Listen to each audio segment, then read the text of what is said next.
Hai Sobat Guru dimanapun berada, salam guru penggerak, guru bergerak Indonesia Maju.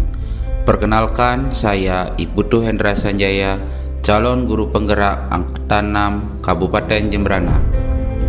Pada kesempatan ini saya akan memaparkan koneksi antar materi dari pemikiran Ki Hajar Dewantara dalam pendidikan.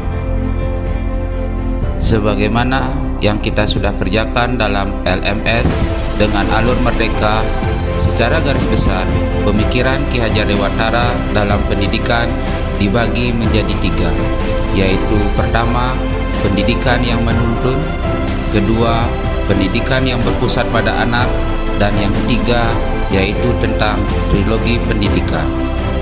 Berikut pemaparan pendidikan menurut Ki Hajar Dewantara. Menurut Ki Hajar Dewantara, pendidikan bertujuan untuk menuntun segala kodrat yang ada pada anak-anak, agar mereka dapat mencapai keselamatan dan kebahagiaan yang setinggi-tingginya. Peran pendidik diibaratkan sebagai seorang petani atau tukang kebun yang tugasnya adalah merawat sesuai kebutuhan dari tanaman-tanamannya agar tumbuh dan berbuah dengan baik. Tentu saja beda jenis tanaman, beda perlakuannya. Artinya bahwa kita seorang pendidik harus bisa melayani segala bentuk kebutuhan, metode belajar siswa yang berbeda-beda. Kita harus bisa memberikan kebebasan kepada anak-anak untuk mengembangkan ide, berpikir kreatif, mengembangkan minat atau bakat siswa. Tetapi kebebasan itu bukan berarti kebebasan mutlak. Perlu tuntunan dan arahan dari guru supaya anak tidak kehilangan arah dan tidak membahayakan dirinya.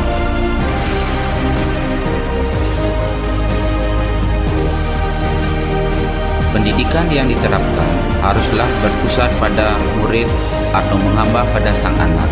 Hal ini mengandung arti bahwa seorang pendidik harus lebih mementingkan sang anak daripada karirnya sendiri. Segala sesuatu yang pendidik lakukan harus ikhlas dan berpusat pada anak.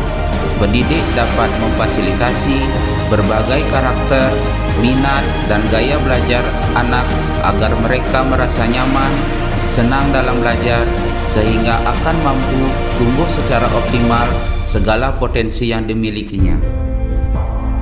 Semboyan yang dikenal dalam pendidikan adalah Ing Harso Santulodo, Ing Madio Mangunkarso, Tut Huri Handayani, yang memiliki makna menjadi seorang guru harus memberikan sebuah keteladanan yang baik kepada seluruh warga sekolah. Dari tengah, seorang guru harus mampu membangun dan memotivasi seluruh warga sekolah untuk mengembangkan setiap potensinya, sehingga akan memunculkan ide-ide inovasi untuk lingkungan sekolah. Selanjutnya, dari belakang, seorang guru memberikan dorongan dan penyemangat kepada seluruh warga sekolah untuk selalu belajar dan mengembangkan diri. Dalam merefleksikan diri saya tentang pemahaman mengenai pemikiran Ki Hajar Dewantara dalam pendidikan, ada beberapa pertanyaan pemantik. Yang pertama yaitu, apa yang Anda percaya tentang murid dan pembelajaran di kelas sebelum mempelajari modul 1.1? Pertama, saya menganggap siswa datang ke sekolah sebagai kelas kosong yang akan saya isi dengan materi-materi pembelajaran. Kedua, siswa yang tertib dalam proses pembelajaran. Jika ada penerapan hukuman, maka sebelum pembelajaran saya membuat kontrak dengan siswa untuk selalu mentaati peraturan, dan jika ada yang melanggar maka akan mendapatkan sanksi. Ketiga, pembelajaran masih didominasi oleh guru. Saya merasa kurang puas dan beranggapan siswa belum mengerti jika saya belum dapat menjelaskan secara utuh materi yang akan dibahas. Keempat, lebih terfokus pada hasil belajar siswa, bukan mengevaluasi proses pembelajaran. Saya beranggapan jika siswa yang nilainya tinggi adalah siswa yang pintar, dan sebaliknya, jika siswa yang nilainya kecil merupakan siswa yang bodoh.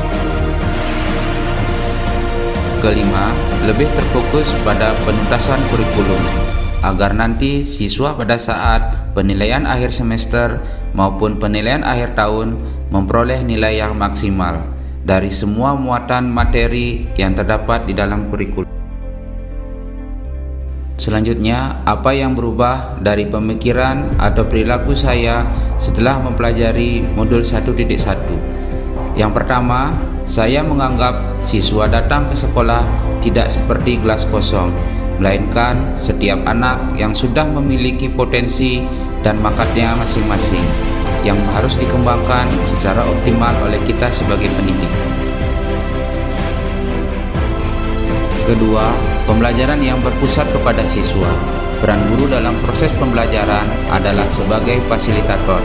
Bagaimana kita merancang proses pembelajaran yang segala aktivitasnya harus berpusat kepada siswa, dan kita harus mempunyai keyakinan dengan penerapan rancangan yang kita buat, siswa akan menjadi paham dengan materi pembelajaran. Ketiga, setiap anak mempunyai gaya belajar yang beragam. Kita tidak boleh lagi mempunyai pandangan bahwa kita bisa menerapkan sebuah metode pembelajaran kepada semua siswa. Maka, kita harus mampu merancang pembelajaran yang memfasilitasi gaya belajar yang dimiliki oleh setiap siswa atau pembelajaran berdiferensiasi, sehingga semua siswa merasa nyaman belajar dengan gaya yang dimilikinya. Lalu, apa yang dapat segera saya terapkan lebih baik agar kelas yang saya ajar mencerminkan pemikiran Ki Hajar Dewantara? Yang pertama, melaksanakan kegiatan asesmen diagnostik non-kognitif maupun kognitif. Asesmen non-kognitif bertujuan untuk memetakan gaya belajar, bakat, dan minat siswa, sedangkan asesmen kognitif bertujuan untuk mengetahui kemampuan awal siswa. Setelah pemetaan tersebut, saya akan mengelompokkan siswa sesuai dengan gaya belajar dan kemampuan awal siswa yang dimiliki. Kedua, merancang pembelajaran seperti lembar kerja dan media pembelajaran untuk memfasilitasi gaya belajar siswa, sehingga pembelajaran dapat berpusat kepada siswa dan siswa merasa nyaman, gembira dalam belajar, dan potensi yang dimiliki setiap anak dapat berkembang secara optimal. Dan sebagai penutup, kesimpulan menurut saya, pendidikan adalah memanusiakan manusia, dan merdeka belajar adalah salah satu implikasi dari pemikiran Ki Hajar Dewantara yang memerdekakan guru dan siswa. Demikian yang bisa saya sampaikan. Guru penggerak, tergerak, bergerak, dan menggerakkan. Terima kasih dan salam bahagia.